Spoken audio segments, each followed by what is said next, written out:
Hello friends, आज मैं बनाने जा रही हूँ ब्रेड पकोड़े, जो कि खाने में बहुत ही टेस्टी लगते हैं। जिस तरीके से मैंने आपको यहाँ बताया है, अगर आप उस तरीके से ब्रेड पकोड़े बनाएंगे ना, तो आप हलवाई और मार्केट से ज़्यादा स्वादिष्ट पकोड़े आप घर पर बना सकते हैं। फिर आप घर पर ही ब्रेड पकोड़े खाना पसंद करेंगे। तो चलिए बनाना शुरू करते हैं। तो यहाँ पर मैंने 1 कटोरी बेसन लिया है। बेसन को मैंने छलनी से चाल लिया है। इसको अच्छे से आप छलनी से चाल लीजिएगा। अब हम यहाँ पर आधा चम्मच नमक डालेंगे। अब हम इसमें करीबन 1/3 स्पून हल्दी डालेंगे। हल्दी से पकोड़ों का जो कलर है ना, वो बहुत अच्छा आएगा। अब हम इसमें थोड़ा थोड़ा पानी डालेंगे और इसको अच्छे से घोल लेंगे।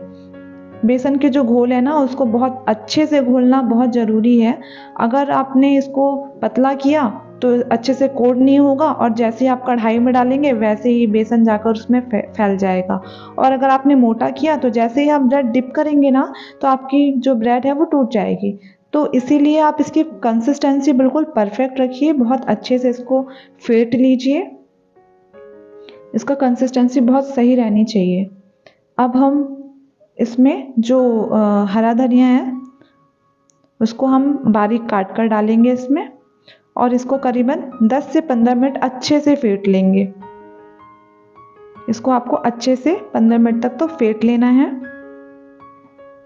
ये देखिए, हमारा घोल बनकर बिल्कुल अच्छे से तैयार है। अब आप इसको चेक करने के लिए ना, आप एक चम्मच लीजिए और आप इसको चम्मच में लेकर थोड़ा ऊपर से ऐसे नीचे गिराएंगे ना, जैसे ये देखिए मैं गिरा रही हूँ, तो इसका ये कोई शेप नहीं ले रहा है। बेसन बिल्कुल वैसा जैसे ही गिरा रही हूँ अपने शेप में वैसा आ जा रहा है। तो आपको बिल्कुल ऐसे ही कंसिस्टेंसी रखनी है बेसन की, एकदम परफेक्ट घोल बनकर तैयार होगा। इसको 10 से 15 मिनट आप साइड पे रख दीजिए। अब हम ग्रीन चटनी की तैयारी करते हैं। यहाँ पर मैंने फ्रेश धनिया डाला मिक्सर ग्राइंडर में। अब हम यहाँ पर 2 मिर्च डालेंगे, 2 इंच अदरक का टुकड़ा डालेंगे, लहसुन की 4 से 5 कलियां डालेंगे।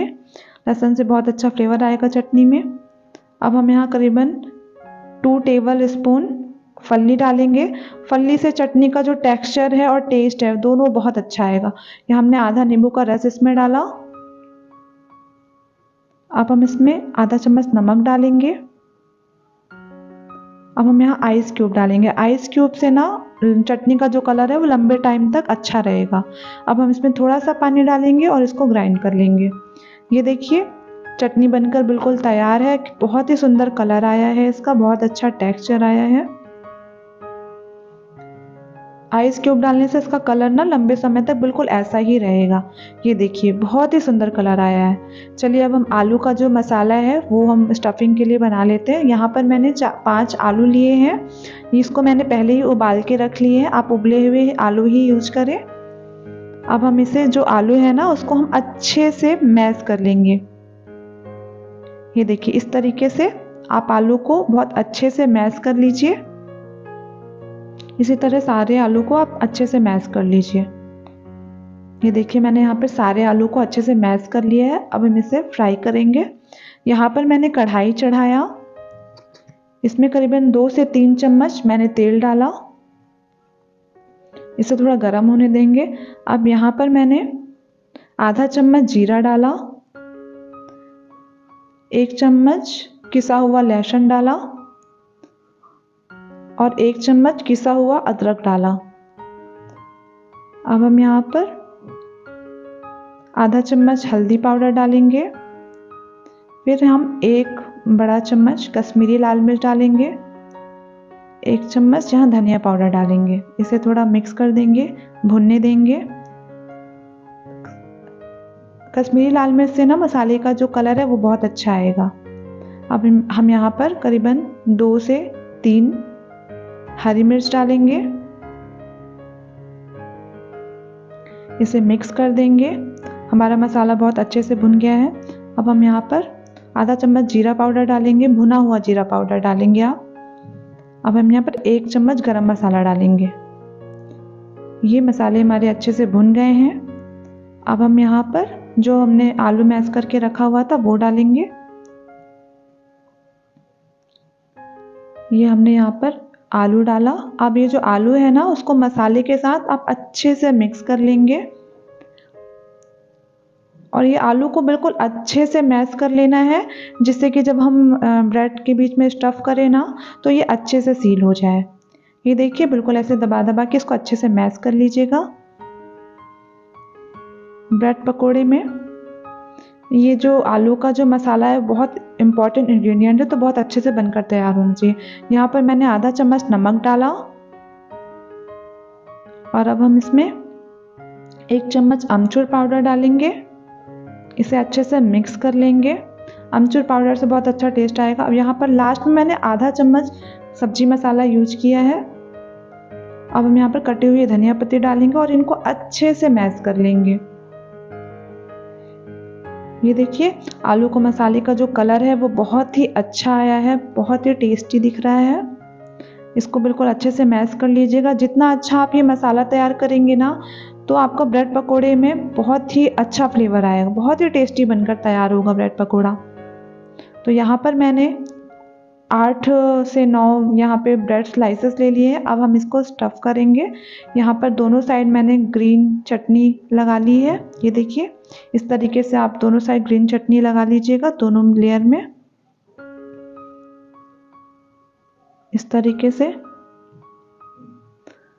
फिर हम इसमें बीच में दोनों में आलू रख लेंगे, इसको अच्छे से स्टफ़ कर लेंगे। अब हम घर पे बना रहे हैं तो हम आलू बहुत अच्छे से स्टफ़ कर सकते हैं ज़्यादा क्वांटिटी में, क्योंकि ब्रेड पकोड़े में ना ये जो आलू का फ्लेवर है बहुत ही टेस्टी आता है। तो इसको आप भर भर के अच्छे से स्टफ़ कर सकते हैं। इसको फिर इसके ऊपर रख कर इसे थोड़ा सा अच्छे से प्रेस कर देंगे, जिससे कि आलू जो है स्टफिंग अच्छे से सेट हो जाए। फिर इसे सेंटर से ऐसे कट कर लेंगे। ये देखिए बहुत ही अच्छे से स्टफ हो गया है ये। इसी तरह हम दूसरे में ऐसे, आप चाहे तो जैसे मैंने यहाँ पे ग्रीन चटनी यूज की है, आप चाहे तो टोमेटो सॉस लगा सकते हैं, या फिर आप प्लेन भी सीधे आलू भी स्टफ़ करके भी बना सकते हैं, या फिर आप एक में ग्रीन चटनी रख लें और एक लेयर पे, और एक साइड टोमेटो सॉस और बीच में आलू स्टफ़ कर लें। मतलब जैसा आप इसको चाहें ना आप वैसा स्टफ़ कर सकते हैं। इसका कोई ऐसा परफेक्ट रूल नहीं है कि आपको ऐसा ही लगा के करना है। ये देखिए बहुत ही अच्छे से स्टफ़ हो गए हैं। अब ये देखिए इस जिस तरीके से मैंने यहाँ पर एक में ग्रीन चटनी लगा ली है और दूसरे में आप टोमेटो सॉस लगा लीजिए। इस तरीके से भी आप इसका स्टफ़ कर सकते हैं। ये देखिए, या फिर आप दोनों में भी टोमेटो सॉस दोनों लेयर पे लगा सकते हैं। जैसा आपका मन करे आप वैसा कर सकते हैं। और इसमें अच्छे से इसमें आलू भर दीजिए, क्योंकि आलू ही ब्रेड पकोड़े में मोस्ट इंग्रेडिएंट है, बहुत ही टेस्टी लगता है इससे। ये देखिए अब इसे बीच से कट कर लेंगे। इसी तरह मैंने सारे जो ब्रेड्स थे उनको मैंने ऐसे स्टफ़ करके बीच से कट कर लिया है। ये देखिए मेरे सारे स्टफ़ हो चुके हैं ब्रेड। अब हम इसे फ्राई करने की तैयारी करेंगे। ये देखिए यहाँ मैंने कढ़ाई चढ़ा दिया है, तेल गरम हो चुका है। अब हम ये जो बेसन है ना, ये हमारा घोल बिल्कुल अच्छे से बनकर तैयार है। अब हम इसे डिप करेंगे इसमें। और जब आप जो ये पकोड़ा है ना, ये जो ब्रेड है, जब आप इसमें डालेंगे ना तेल में, तो आपका जो तेल है वो गर्म होना चाहिए। ठंडे तेल में आप इसे बिल्कुल मत डालिएगा। ये देखिए हमारा तेल बिल्कुल अच्छे से गर्म है। यहाँ पे हमने पकोड़े डाले। ये देखिए बबल्स आजू बाजू से निकल रहा है ना।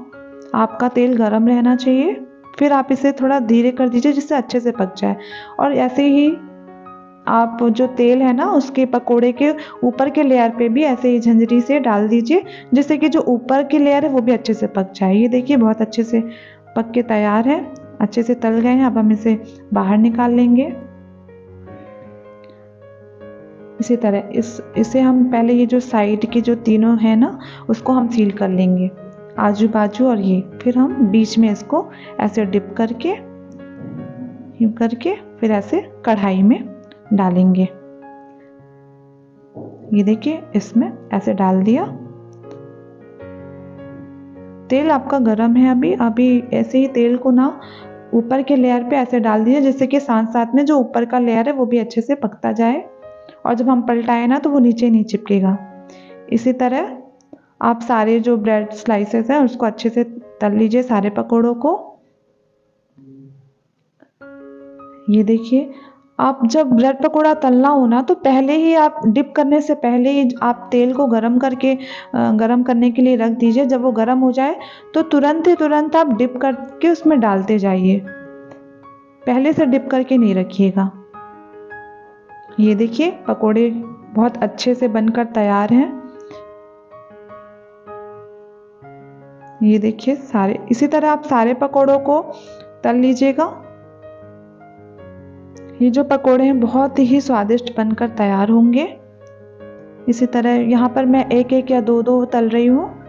और आप जब तल रहे हो ना तो आपके जो कढ़ाई है ना थोड़ा चौड़ी लीजिएगा, उससे क्या होता है ना तलते अच्छे से बनता है पकोड़े, क्योंकि अपने बड़े बड़े रहते हैं तो उनसे उसमें तलने में डालने में आसानी होती है। तो आप ऐसे ही चौड़ी सी कढ़ाई लीजिएगा।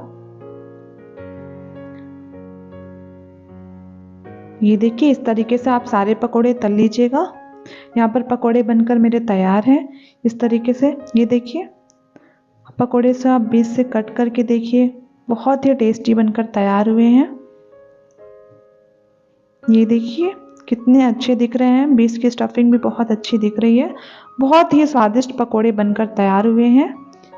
आप इसे घर पर बनाकर ज़रूर ट्राई कीजिएगा, ये बहुत ही स्वादिष्ट बनते हैं, बहुत ही टेस्टी लगते हैं। आप इस रेसिपी को घर पर बनाकर ज़रूर ट्राई कीजिएगा, और आपको ये रेसिपी कैसी लगी आप मुझे कमेंट करके ज़रूर बताइएगा। तो अगर आपको ये मेरी रेसिपी पसंद आए तो प्लीज़ मेरी वीडियो को लाइक कीजिएगा, शेयर कीजिएगा, सब्सक्राइब कीजिएगा, और घर पर बनाकर ज़रूर ट्राई कीजिएगा, क्योंकि आपको और आपकी फैमिली को सभी को ये रेसिपी बहुत पसंद आएगी। और आप बार बार